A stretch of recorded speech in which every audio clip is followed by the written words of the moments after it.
একজনের উচ্চ রক্তচাপ আছে কিনা তা নির্ণয়ের জন্য কতদিন কতবার এবং কোন সময়ে রক্ত মাপতে হবে। হ্যাঁ, ধন্যবাদ।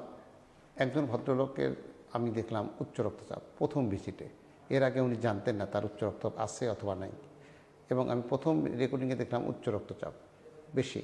আমি প্রথমে 2 হাত পরিমাপ করব, এরপরে প্রথম রেকর্ডটাকে ডিসকার্ড করে 1 থেকে 2 মিনিট রেস্টে রেখে আবারও রেকর্ড করব, এরপরে 1 থেকে 2 মিনিট পরে আবারও রেকর্ড করব, এবং এই 2 রেকর্ডিংয়ের যোগফল 2 দিয়ে ভাগ করে যেটা পাবো সেটাই তার অ্যাকচুয়াল ব্লাড প্রেশার। উপরে একটি প্রেশারের উপরে একটা সংখ্যা থাকে, নিচের একটি সংখ্যা থাকে। আর একটা জিনিস খেয়াল রাখবেন, প্রেশার পরিমাপ করার আগে বেশ কিছু নিয়মকানুন আছে। যেমন অন্যতম নিয়ম হলো, যে ভদ্রলোকের প্রেশার মাপবো সেই ভদ্রলোক যেখানে প্রেশার মাপা হবে উনি একটা চেয়ারে বসবেন, তার ব্যাক সাপোর্ট থাকবে, পাশে একটা টেবিল থাকবে, সেই টেবিলে হাতটা রাখা হবে এবং হাতটা এক্সপোজ আর্মে যেখানে কাপ বাঁধবে সেটাকে ওপেন রাখতে হবে, এবং ওই মুহূর্তে প্রেশার মেজারমেন্টের সময় তার কোনো কথা বলা যাবে না। পাটা মেঝেতে সাপোর্টে থাকবে, পায়ের উপরে পা তোলা ঠিক যাবে না, এবং মেজারমেন্টের ঠিক আগের আধা ঘন্টা ওনার কোনো টি, কফি, অ্যালকোহল গ্রহণ করা যাবে না, এবং ওনার প্রস্রাব পায়খানার বেগ থাকলে সেটা রিলিজ করে নিতে হবে।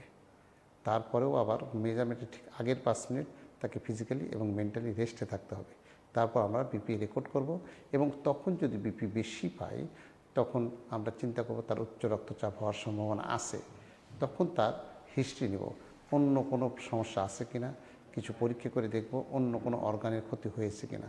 যদি দেখি অর্গান অলরেডি ক্ষতিগ্রস্ত হয়ে গেছে, তখন ওই মুহূর্ত থেকেই আমরা উচ্চ রক্তচাপের চিকিৎসা শুরু করব। আর যদি দেখি তার অর্গানের কোনো ক্ষতি হয় নাই, শুধুমাত্র উচ্চ রক্তচাপ, আমরা তখন তাকে 2 থেকে 4 সপ্তাহ পরে আসতে বলবো, আবারও রেকর্ড করব।